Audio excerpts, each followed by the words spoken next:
This is Dan Bouchier. He has been magnificent in sharing our stories, and now he's going to help share the stories of these fantastic people. So please make them feel welcome.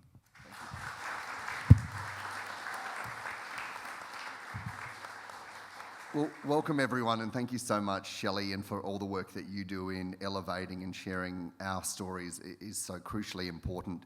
And as I begin, I just want to pay my deep respects to the custodians of this land who have kept the fire burning for tens of thousands of years and so generously and graciously share it with us throughout the year, but particularly at this time where people come from right around Australia and in fact today from right around the world as well. And at this point, to welcome us to her country, it's my great pleasure to welcome Sylvia Nulpinditj, the co-station manager of Yolgnu Radio. Welcome. Tell me, what does it feel like for you having us visiting your home, your special place? Well, I think it's a very important event that happens in Garma, and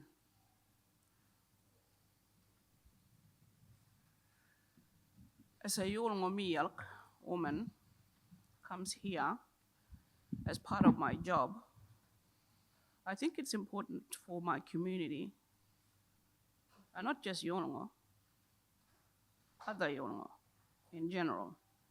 See someone like me being strong in my own way, and I hope that that's a positive image. Thank you. I think it most certainly is a positive image, and I want to come back to you in a moment to get a sense of the work that you do and how you ground stories. I also want to introduce the rest of the panel. I'll start with my ABC colleague and friend Suzanne Dredge, who's the head of International and Indigenous News at the ABC, a trailblazer in her own right within the media, and probably one of the most senior Indigenous faces and voices inside the ABC.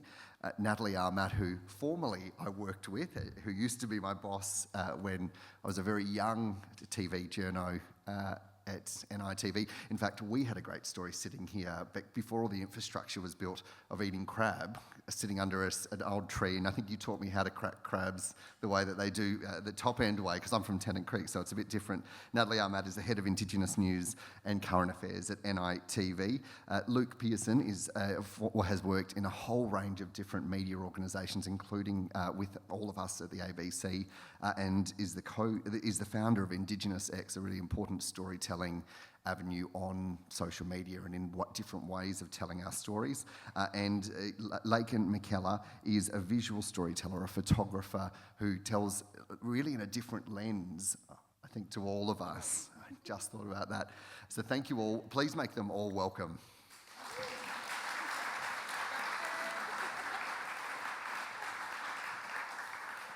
And Sylvia, if I may, I want to start with you, and I want to get a sense of what you do and what work you carry out.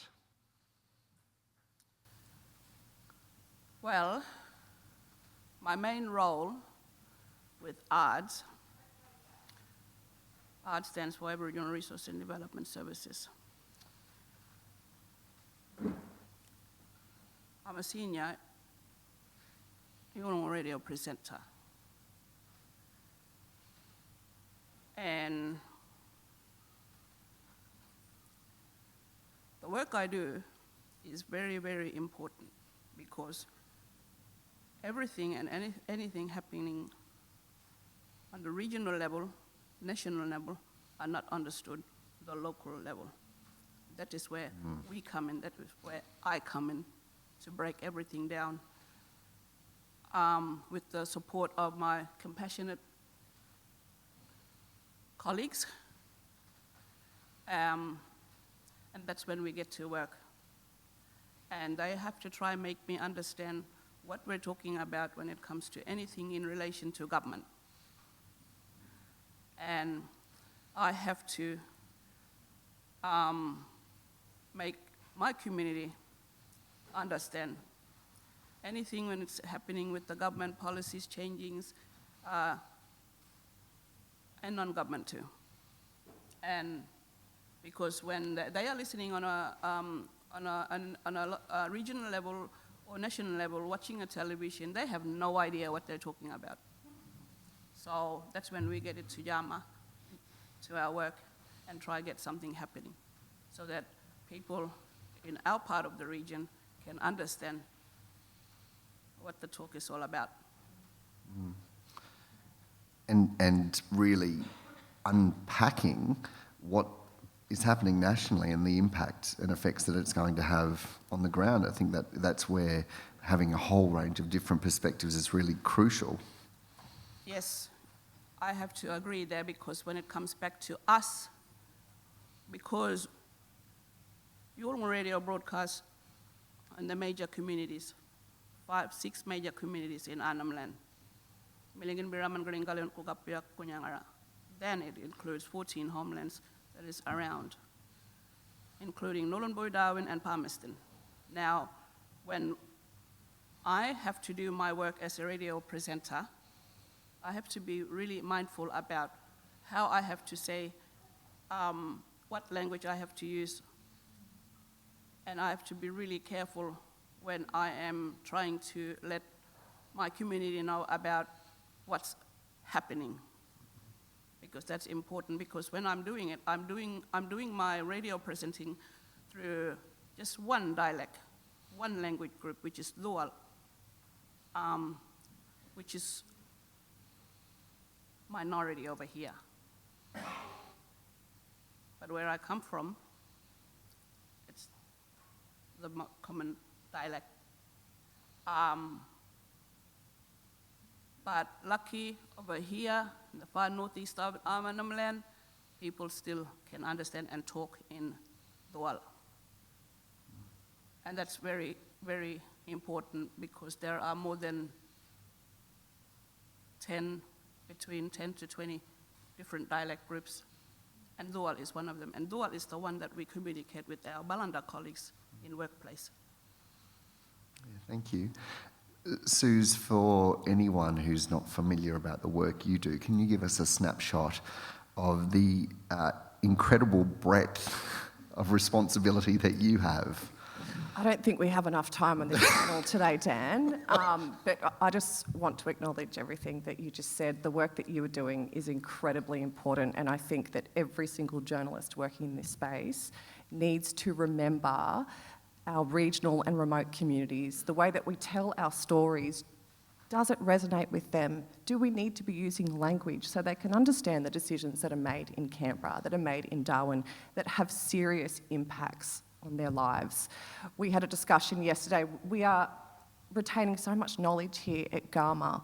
As journalists, we forget that our audience outside of here doesn't get to hear all of these conversations. So our role is more important than ever. We need to be able to make it simple, to bring Australia along with First Nations people and our stories, because what we are doing is documenting history, and we have to get it right. We're not advocates, we are storytellers. We are there to give you the information, you make up your mind based on that information. But it is so important that we provide a platform for a range of different voices and perspectives, because Aboriginal communities across the country are different. We have different issues, we have different challenges. Our elders, our communities have different needs, and it's not the same across the country. And so it's really important when we hold these roles that we seek out those voices and we share those voices with the rest of Australia. In terms of the breadth of work, 6 months ago I was appointed as the head of international. When my boss called me, my response was to laugh and say, "Really? Why?" And he said, "Because you are capable, and it is important that we have people like you in this space to share the truth, to give a different perspective." So I'm head of international, which is huge. That includes the Asia Pacific Network, our overseas bureaus, and our program foreign correspondent. And as you know, international news at the moment is just on a completely different level. I also am the head of Indigenous News. I'm the first Aboriginal person to sit on the news executive in the ABC's 92-year history, I think. Are we 92 years old? I think we are. I shouldn't be the first. Being the first is incredibly challenging, and it comes with a huge level of responsibility, as you would know, Nat. But it's important that we are here, that we are a part of this conversation, and we help our colleagues understand how to tell our stories. It's the media that appoints the so-called experts. We need to get out into grassroots communities, and we need to listen, and we need to take those stories back to the rest of Australia. Yeah, thanks, Susan. And yesterday, that conversation was with me. We were talking about, for a story that we put to air last night, about making sure that we're being really clear in everything that we're doing, that not everyone has heard all of the conversations that we've heard. And it was a good reminder. And at one point, I actually sat back because it took me back to one of the first conversations that I had with Nat when you were the EP and the presenter of the NITV news, and you had almost a carbon copy conversation, and it's that constant reminder. So, Nat, I wonder if you might do the similar kind of weigh in on the kind of landscape or some top lines about the media, but also a bit about you and your career and where you're at, what you're doing. All right, yeah, look, I'll try and, again, these are big conversations. So I guess a little bit about me and my background, we'll start there. So I started going back, 25, coming up 26 years ago, got a cadetship when cadetships were still a thing. They're very rare nowadays, with ABC Darwin working under the legendary Charlie King on ABC Grandstand in the Northern Territory. So I've seen quite a bit of change in the Indigenous media landscape in that time, as you can imagine. I consider myself quite blessed that my first job in media was working with someone like Charlie, because there were very few Indigenous, journalists, let alone people that were on the air or on camera back then. Malandiri McCarthy was also the NT newsreader for ABC at the time, so I'm really lucky that my first job was in a space where we did have some senior Aboriginal journalists and presenters, but that was probably the only newsroom, ABC newsroom, I reckon, at that time in 1999, that I would have found that. So I was really lucky, and I wonder if I'd gone anywhere else around the country if I would still be in this career to this day. So yeah, I'll let you do the maths. 26 years ago. So that's where I started. After the completion of my cadetship, I actually went to commercial media, working on the 6:30 news in Darwin, and yeah, that was a very different space. Back then I was covering sport, as I mentioned, so for a black female covering sport, that was a pretty hard gig, and that was and it became clear to me very quickly that in the commercial world, at that time of where we were at that point in time, I was probably never going to crack the big time. I probably wasn't going to get the opportunity to move to the big city newsrooms. That regional local news was probably about as far as I could advance my career at that stage. So that's kind of where I've come from, and speaks to some of the change I've seen. And for me, it was my next move from there was actually I went to Impaja Television in Alice Springs, and that was my first exposure to telling Indigenous stories and making sure the voices of our people were elevated, but also the freedom that came with that as a Aboriginal person working for Aboriginal media to tell our stories our way. It's a very different thing when you're creating, in my case, television news stories for our mob, because we've got different ways of storytelling. We're not bound to the traditional 90-second scripted news package, a couple of opening lines and then a grab and then another couple of lines. So that was incredibly freeing to suddenly be able to tell our stories, to not have them subbed and reworked, so it's that deficit lens. So I've been incredible, and that's why I remain in Indigenous media all of this time, 20 years, because, you know, I believe, we know how to tell our stories, and so that's why I've stayed in Indigenous media. I have had offers to go back over the years, but this is very much where I want to be. In terms of change, we have seen change. It's been a lot slower than many of us on the panel, I'm sure many of you in the room would have liked.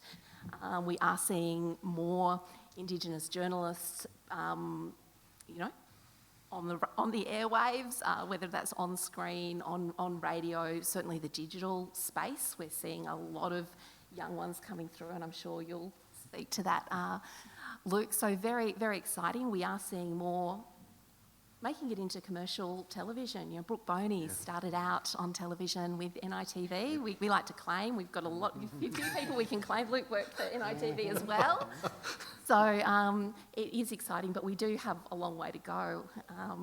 You know, as Suzanne just said, we shouldn't be the first. That should have been so. But it's great we are starting to infiltrate commercial, and not just as Indigenous affairs specialists too.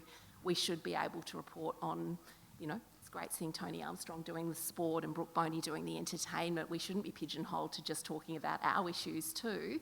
If that's not, I love reporting on Indigenous affairs, but, you know, I want to see our mob reporting on all issues, general news reporting, politics, covering all of the rounds. So I feel like we're inching slowly, but boy, we still have a way to go.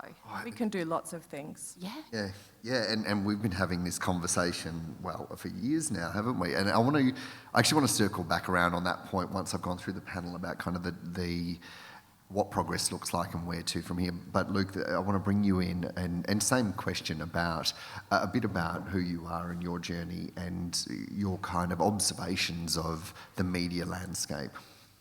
Cheers, bro. So for those who don't know me, I'm Luke Pearson, Garma founder, CEO of Indigenous X. And as hinted at, so Indigenous X was really born with the rise of social media and social commentariat. So we started on Twitter, which was sort of the first social platform that media were really paying attention to. And, you know, it wasn't that, we're talking like a decade ago, but, you know, it was so common that you would see like all white panels talking about Indigenous issues. You know, as I came in, so I come from education, I'm a primary teacher background, you know, and started to get tapped on social media to do interviews, and I was like, well, I must be so clever, they're coming to ask to do an interview with me, and I realised like most white journalists just didn't know any Aboriginal people, and I was very visible on Twitter, so they were coming to me and it'd be like, what do Aboriginal people think about this? And so, yeah, always looking for a spokesperson, you know, for everything, and this sense that, you know, they wanted to hear sort of about us but not from us. You know, they were, so coming in sideways, I sort of saw all these patterns, and because I, at the time, wasn't working and didn't sort of owe anything to media or the space, I just would call it out on Twitter a lot. So, yeah, the idea, and we still see this now, where it's like if you see a 23-year-old Sydney man, something, you're imagining a white fella, because it didn't say. You know, and if it was us, it would have said an Aboriginal person, an African person, it would have, so all of these sort of trends and patterns we were able to call out through Twitter, and basically Indigenous X was born. I gave up my account on Twitter, which back then only had like 5,000 followers. It was all very new and very exciting at the time, but it was sort of like, if media aren't going to do it, like we'll do it. So I didn't want to be one of a very small number of Indigenous people getting tapped to have this space. So I gave over my account, made it a rotating account, where we just had a different Aboriginal or Torres Strait Islander person each week. Not just people I agreed with, like anyone and everyone. It was an open door platform, ran for a decade. Each week, someone can come in, say whatever you want. You don't have to speak on behalf of mob. You don't have to speak for, you don't have to just talk about Indigenous issues. You know, talk about whatever you want. And we had to do a lot of work with our non-Indigenous audience to say, like, don't come and ask those generic questions. Wait and actually hear the host, what they talk about, and ask them something about, you know, and we say those questions like the generic ask an Aborigine question, where you got to explain what's wrong with the question, because you can't actually answer it. You know what I mean? Like, so when someone, what's the Aboriginal word for it? Actually, there's lots of different languages, so there's, you know, those sort of questions. It's like, don't do that. Listen to the host, let them talk. And then when The Guardian came out to Australia, they did a partnership with us where every host got to write an article for The Guardian, And I would say in mainstream media at the time, I'd say that made them the largest publisher of Indigenous voices because it was a different person each week writing an opinion piece or a commentary piece or analysis. And that helped us behind the scenes through Twitter. We were very strongly advocating for that need for change. Then I was very lucky. NITV came and tapped me on the shoulder. And at the time, they were like, we don't kind of get Twitter, you get Twitter, come on. And I was given sort of a blank slate there, so wrote a lot of sort of opinion and critical articles, and it was a really great space for me to actually have some editorial support. Back then I was just blogging, so I was just making up whatever I wanted to, but that actually gave me a bit of structure, a bit of support. Made my way over to ABC after that, did a couple of years there, and so that gave me a much better insight into the importance of mob working within. And that's why I often say, our generation, I think we were the first where there was that really hard thing. You want to make change, you do it from inside, and we definitely need mob inside making. But it's like, that's not actually true. That's the institution, like, all the change we've ever made was activist mob from outside. So it's like, now we do need mob inside, but we also need mob outside advocating for that change. And so you need someone who's outside who can just say very plainly, and then you need people inside who can leverage those movements. And so we've got to actually work in collaboration. So now I've kind of got a little bit back on the outside. I'm working full-time for Indigenous X again. But yeah, we do articles. We've moved over to Instagram now because Twitter, for anyone who knows, is the worst thing on the internet now, unfortunately, but it used to be great. But now we actually do a lot of education. We're doing a lot of anti-racism training. We're working a bit with the Human Rights Commission, doing some education work with them. So it's great to get to go back to my traditional teaching roots, get to have a foot in media still, so we get to float around and go where we're needed, which I think is the flexibility that we all need to be able to tell a story when we need, how we need. I think there's such a truism in what you say about you've got to be on the inside and the outside. There are things that can be done, mechanisms pulled that you can only do from the inside. There are also things that can be said that can only be said from the outside because you wouldn't be able to say them from the inside. So I think there's a real push and pull. I just wanted to ask you a follow-up about what you observed about the changing face and shape of social media while your platform, your mechanism was at its peak. Like you were seeing this change, this lurch happen in real time. Yeah, it was funny because we went from, like, there were no Twitter storms, there were no media storms.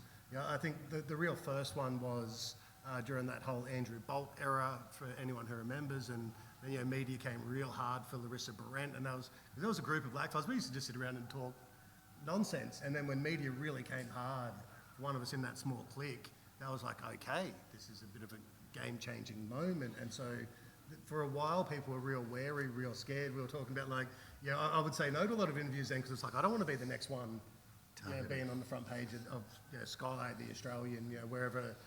So that was really scary. But then more and more, I think we gained that confidence. There was a lot of solidarity, and there was a real ability to affect real-world change that none of us had seen coming. I don't think, no one went to Twitter to get famous. We were just mucking around online. But suddenly this power arose, and a few of us who leveraged that to try to build something, to try to strengthen that online community, and a lot of support, because obviously there's a lot of mental health risk for mob online, so we were trying to build community and support each other while advocating for change. And seeing that now move, like young fellas on TikTok and Instagram, it's such a different space now. Where, like, I had a young fella reach out recently, and he'd made like 3 videos on TikTok that had done all right, and suddenly he's got like 20 companies reaching out, going, oh, but in the next one, can you wear our thing? Can you do? And like, how do you grow a community? How do you grow your voice in a space where all these fellas are trying to pick at you? So I think there's a real challenge back then, because like I said, we built the community first strong before anyone knew we were there.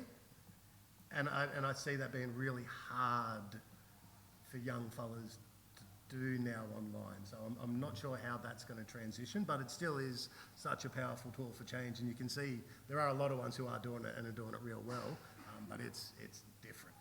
Yeah, no, it certainly has changed a lot, and I think we're going to be seeing a lot more change as the algorithms and all of that kind of shifts as well. And I want to bring you in. Your storytelling is in a really different frame. It's through images and the power of visual storytelling. Can you give us a sense of your career background and what you do and your observations of media and storytelling? Hi, mob. I'm Leicholn. I am a Budgety woman from the Mulga River country in southwest Queensland. And as much as I love a yarn, like this mob, I choose to use photography as my medium for storytelling. So it is something that I just fell into, but as you can probably hear from everyone's stories here, a really common refrain that you'll hear from most mob is that it's always been somebody else telling our stories, and we're always being othered, even in the telling and the shaping of our own narratives. So, you know, photography became a medium for me to actually share so much about our people, our culture, our history, our successes, our sadness, our trauma, all of these things through a First Nations lens. Because who better to tell First Nations stories than First Nations mob? Who better to evoke all the nuances of that, all of the emotion of that? It's us. And, you know, we have to do so much work, no matter what creative space you're across, to constantly challenge this discourse narrative. And Luke, you've touched on that in some of your articles about that, that deficit discourse and how it just automatically others mob. So then it becomes additional labour for us to have to constantly fight that and try and share this different story and bring everyone's eyes back to Black success. And you also, I know you mentioned that we then end up with this polarity between the extremes. You know, you've got either tragedy or you've got success, and we're so much more than that. Like, blackfellas are human, just like everybody else. You know, we're complex creatures. There's just there's so much to share, and we get to do that. And no one particularly asked me to do this. I just started taking photos, and people really enjoyed it. But I think also when you are an Indigenous person, you just know other Indigenous people, right? So you're comfortable in that space. You're able to pick up on these little idiosyncrasies of things, and just read the energy and respond better to that. You have this innate understanding of cultural protocol, you know, in a broad sense, in a pan-Aboriginal and pan-Torres Strait Islander sense. You know when to take a back seat, because otherwise you're going to get growled. And yeah, it's... where'd I go then? I just got caught up yarning and forgot what I was saying.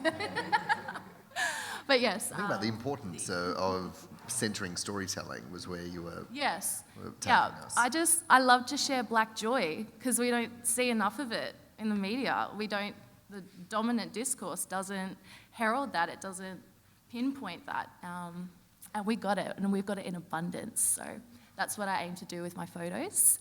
You've probably seen me here with Nulpinditj Foundation rolling around in the dirt and sand getting photos of Garma, and that's just one of many platforms that allows me to be able to celebrate Black joy and Black culture. And give us a sense of how you got to that point, what your career progression has been. Like I said, I feel like it's all just been an accident. It's all just been... People just keep asking me to do things. I'm like, oh. All right. Why not? I ended up... So I'm from the desert, but I ended up here on saltwater country, on Yolgnu country. And, mate, you're all here for a reason. You know that Yolgnu country is something else. It's magic. So I just... studied photography. I was working as a wedding photographer, and but also as a youth worker, a youth mentor. So I've always liked to surround myself with Jamalkuli and kids. The kids they lead you places. They share things with you, and through that you build trust with people. And then from there, it just steamrolled, and you know, a few publications here, a few events there, and then. Yeah, I'm really, really privileged to be able to share other mob stories, because we've got to remember, Aboriginal and Torres Strait Islander people are not homogenous. So I'm a Budgety woman, I'm a desert woman. I'm not automatically a spokesperson or someone who can necessarily step in and tell Yolgnu stories. I have no right to do that. I'm a guest and I get invited to do that, and it's the same with all of us. We're all guests on any country that's not ours. So when we go places, we understand that we have to respect that, and we have to respect that we are the message stick. We're the avenue to be able to relay the messages of the people who that country actually belongs to, whose actual lived experience is centred around their geography.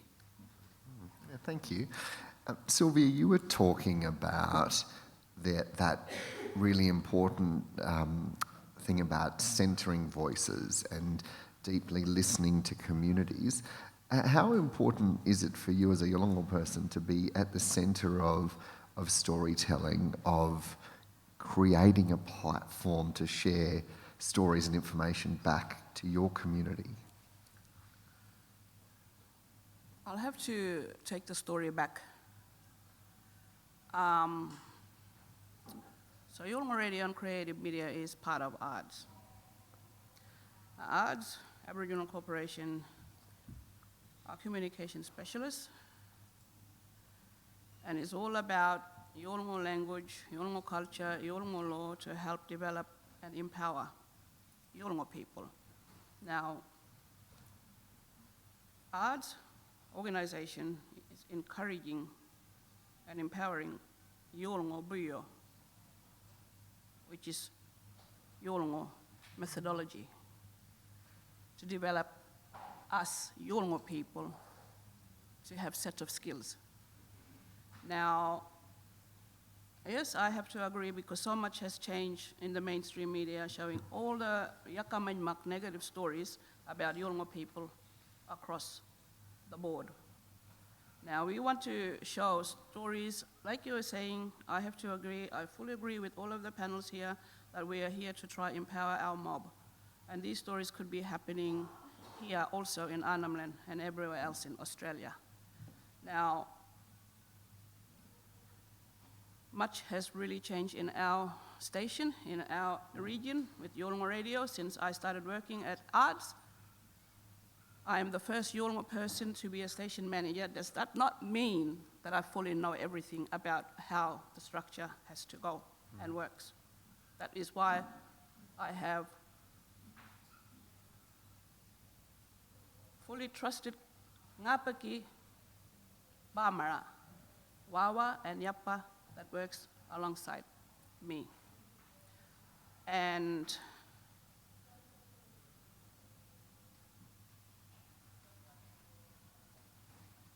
every day, operations of the radio is completely Yolngu-led. And I did not go through trainings to be where I am, like specific, media, or to go into some,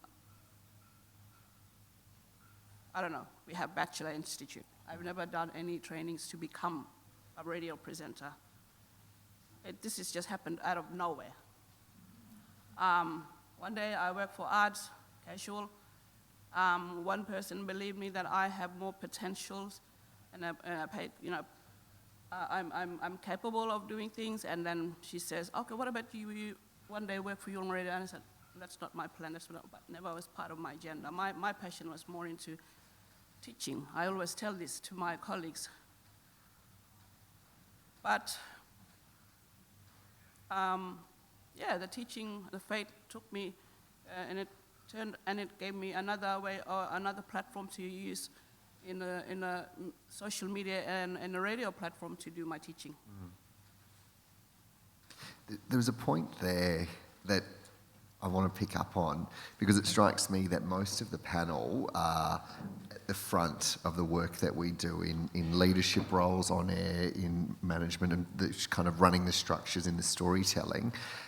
But we don't do it by ourselves, do we? We've got a team behind us, and you have to, so much of that is being part of a really amazing team. Yes, I have to agree. And where I stand with Yolngu Radio and Creative Media, that team that you are talking about, Wawa, are other areas where I fully have to get supported by, because ARDS itself, the ARDS organization, has 3 categories. Now, first is Yolngu Radio and Creative Media. Second is community development. Third language projects. All of that has ties with each other. Absolutely. So I have senior consultant, Yolgnu consultant, both senior consultant, Balanda and Yolgnu people that has to work with us really hard and really build us up in how we have to talk, the way that we use Yolgnu language, the way we use Balanda language. That's part of linguistics. Yeah. And when it comes to radio, we're not just doing radio. I'm not just doing radio. I'm also supporting and encouraging and working for community. It's part of community development. Yeah, you can't ever separate the different threads. Suze, you were nodding away. I wonder if you wanted to weigh in on that. I was also keen to hear from you about the opportunities of and challenges of the more and more Indigenous people moving into more leadership roles in the media, taking more space, as Nat was saying, in all sorts of different organisations as well. Yeah, look, I mean, I think it is so important that we hold spaces, going back to Nat's point, in a range of different roles. You know, as Aboriginal people, we understand our communities, we want to tell our stories, we know how to ethically tell those stories.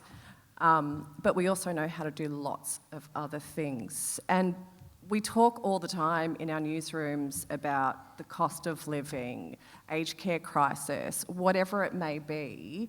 Aboriginal people are experts in a multitude of subjects. And one thing that we're really trying to drive on the ground is encouraging our editorial leaders, our commissioning editors, to think about providing us our experts on a range of different topics. And I think that that is just one part of what we do, but it is so, so important in challenging the narrative, because as Luke says, for so long, other people were telling our stories and they were telling it through a lens that they didn't quite understand. I think if you have a look at the Reconciliation Australia data last year, you know, their data says that 17% of Australians know and understand Aboriginal people. We all have different lived experiences. I'm a Wiradjuri person. My experience is different from Dan's experience, from your experience, Nat. I don't speak for other people. But what I do is try and hold space to create opportunities for more Aboriginal people to become a journalist, become a producer, come and tell a story, understand what we do, because it is so important that we hold these spaces and we challenge the status quo and we bring our perspectives in. And that is leadership at a basic level. And it's not easy to do that when you are the only person in the room. It requires strength and resilience. But we are a part of something that is much bigger than us. The media industry can be scary. We all know if there's a youth crime story across the country, it dominates the headlines for days and days and days. But what is lacking is the context of how we got here. NITV holding that panel, absolutely brilliant, speaking to young people who are successful leaders. They are the future, right? I mean, again, they can talk about a range of topics. They can talk about their own lived experience, but the fact that we are here means that we are holding space for those voices that we didn't hear a decade ago, and that in itself will change the narrative. Nat, you were nodding away. Do you want to weigh in on that as well? Thank you, and thank you for acknowledging, that program. We're incredibly proud of that panel. In fact, what we're doing this year, for those that don't know, our current affairs program, The Point, last year in the lead up to the referendum, decided that, you know, we all know the importance of hearing from community voices and from our people, and we also know they're not necessarily in the big cities and able to jump in a taxi and come into our studios, so we decided to take the program to them. So it was a massive undertaking, the Point Referendum road trip, but our hosts, JP Janke and Narelda Jacobs, got out there because we thought they were the voices we weren't actually hearing, which was the irony of the thing, right? It's a referendum about us, but we were only hearing a handful of Indigenous voices speaking about the referendum, so we decided to get out on the road and host our panels on country, and as far as I know, the only current affairs program regularly doing that certainly in Australia at the moment. So once the referendum was in the rear view, we decided we still wanted to continue that was really powerful, that the response from community when we were taking our TV studio to them was too good a thing not to continue. So we launched a couple of weeks ago with 2 programs from Mbuntwa, including the first one hearing from a range of young voices, young leaders. These are voices that we just don't hear enough of. And the young people, they didn't shy away from the problems. They were more than willing to talk. But we have that understanding. We have that history and that context and understand the nuances in our community. So to hear our young people talk about the problems as they saw them, but you know what? We've also got the solutions, and that's what we don't hear enough of. So we're really proud of the program. So if I can give a quick plug, 7:30 on NITV every Tuesday night. But that's something we're obviously trying to do. We try and do that across all of our programs at NITV. Get out into community and elevate our people's voices.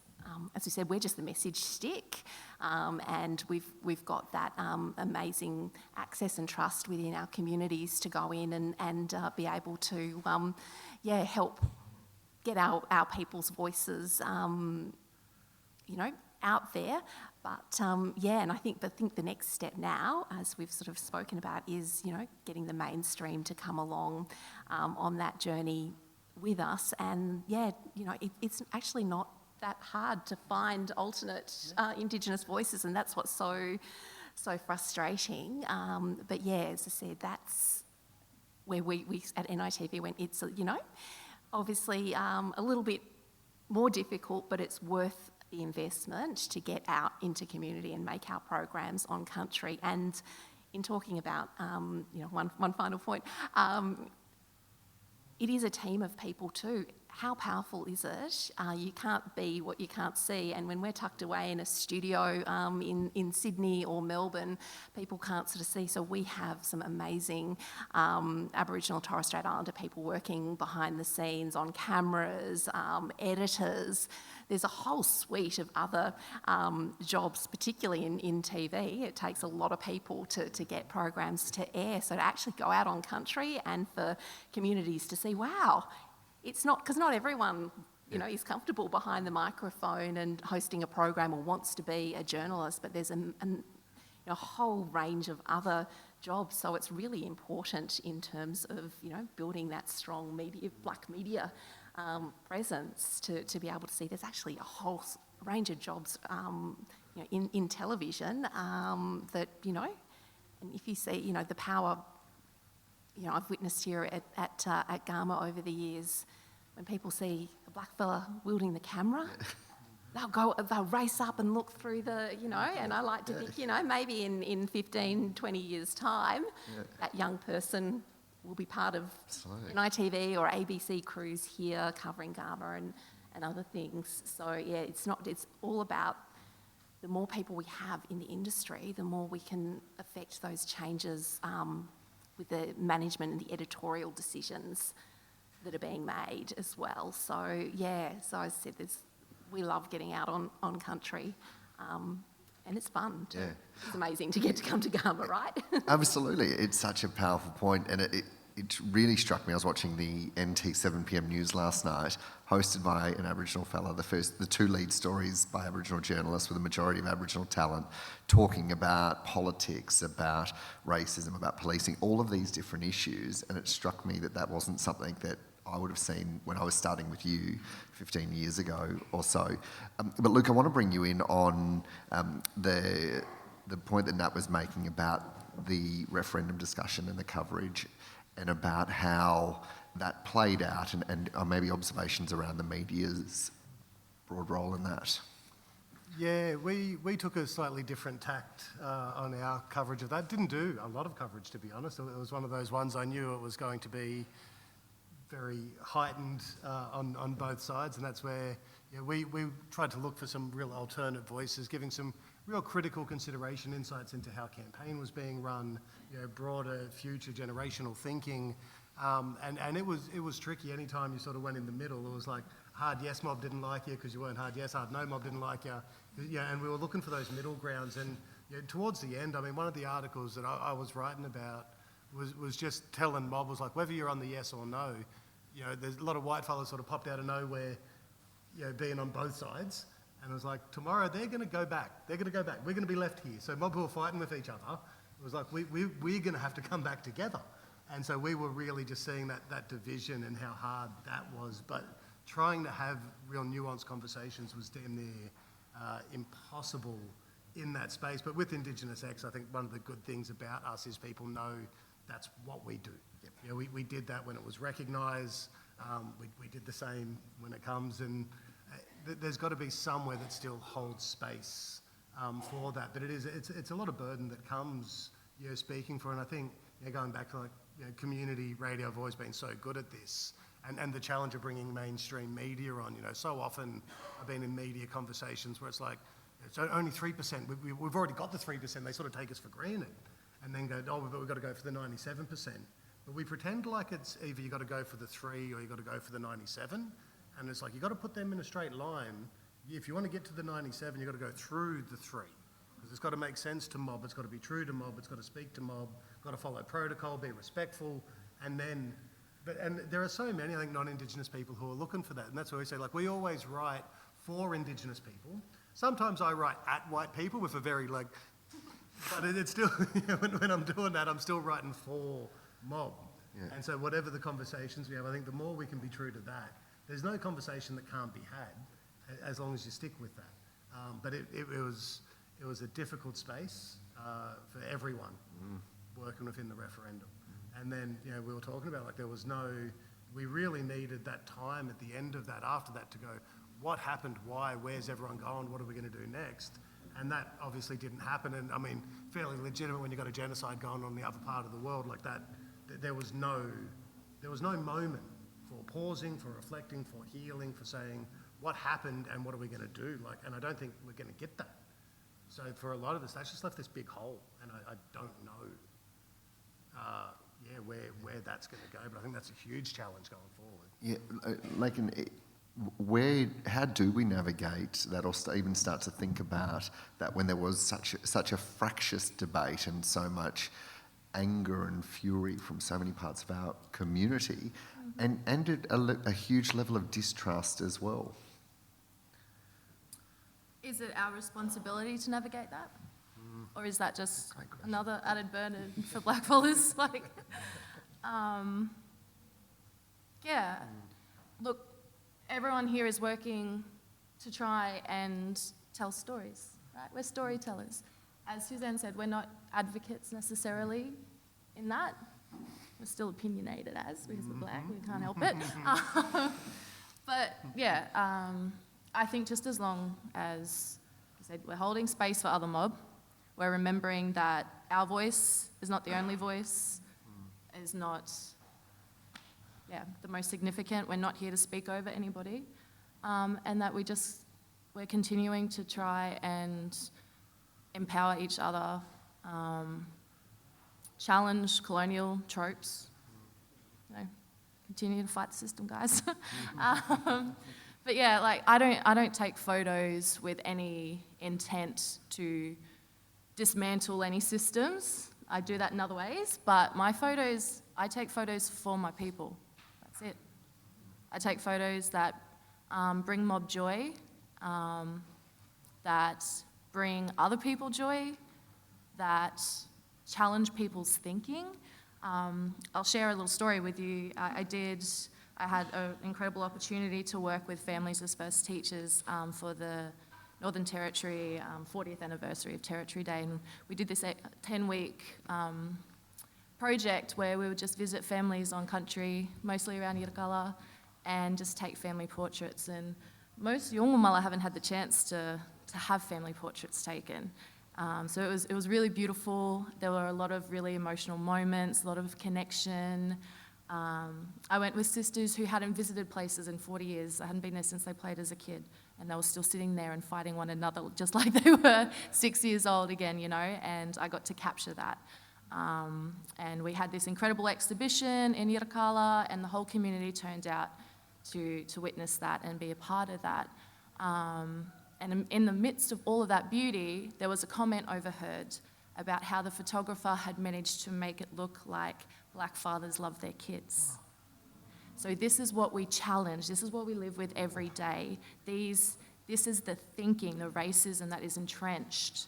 And something as simple as a photograph, probably not going to change that person's opinion because they thought that in the first place.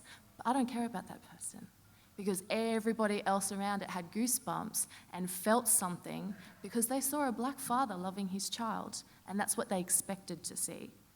So I'm not necessarily, yes, I do like to challenge that deficit discourse, but I don't really want to try and change the minds of people who think that way. I'm just here to work with my mob and, like I said, celebrate black joy, black success. Wow. Incredibly powerful. Thank you for sharing that. Suze, I want to come to you, see if you want to weigh in on that, and I'll give Sylvia the last word before we wrap. We are slightly going over, but no one's growling at me. Shelley's... Oh. You've got an extra 6 minutes.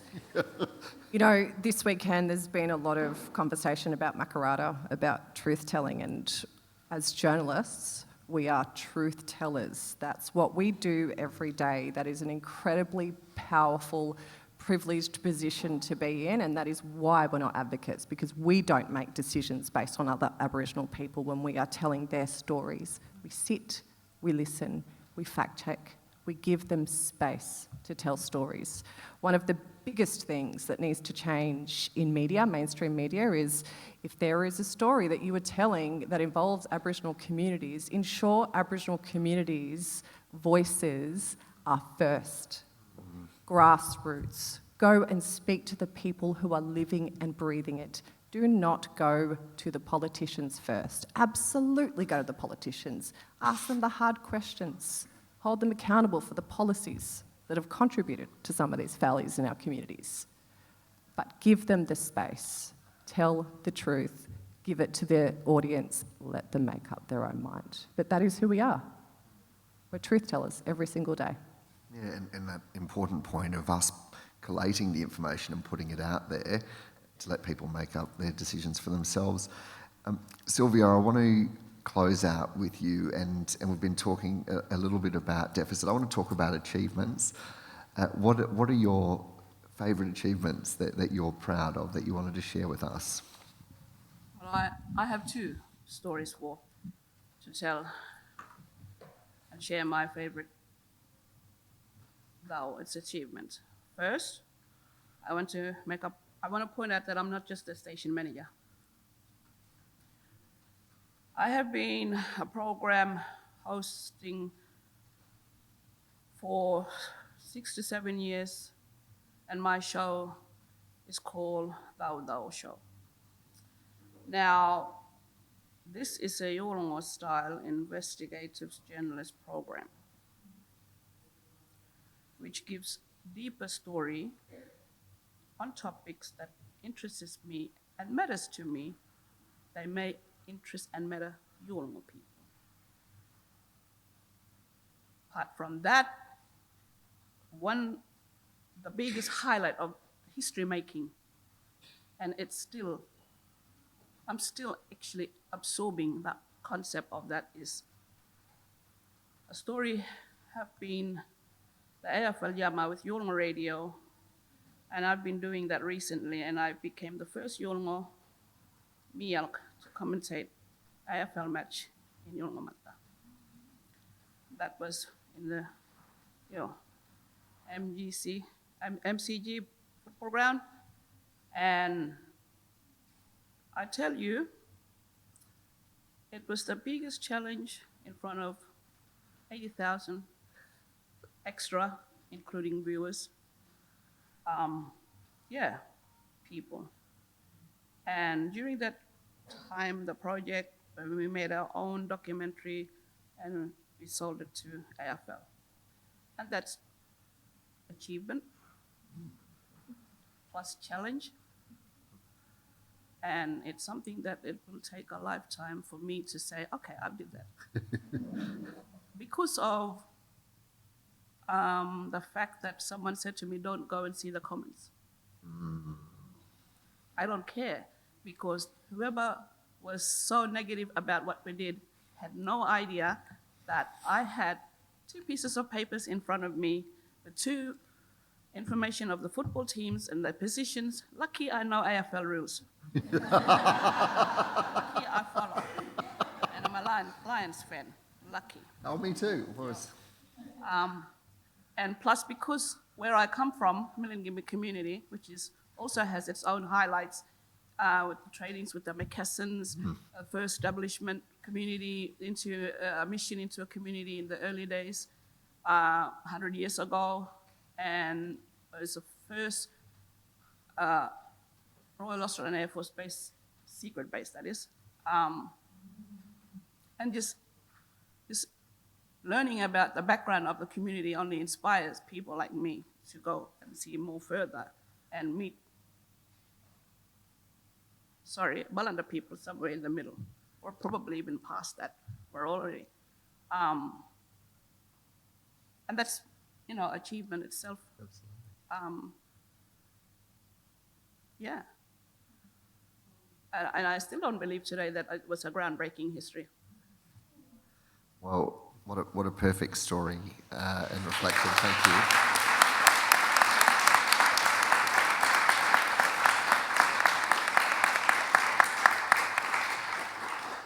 And there's probably a universal truth there in not reading the comments, because the point you make about them not understanding the complexity that goes into it is so true. My other half says they don't pay your wages, so don't give them a moment of your time. That's right. Easier said than done, but I think a good truth to stick to. Sylvia Nulpinditj, Suzanne Dredge, Luke Pearson, Leicholn, McKellar and Natalie Ahmat. Please thank them all. And I'll hand back to the wonderful Shelley Ware now. Thank you. Can we please also hear it for Dan as well? He was absolutely magnificent.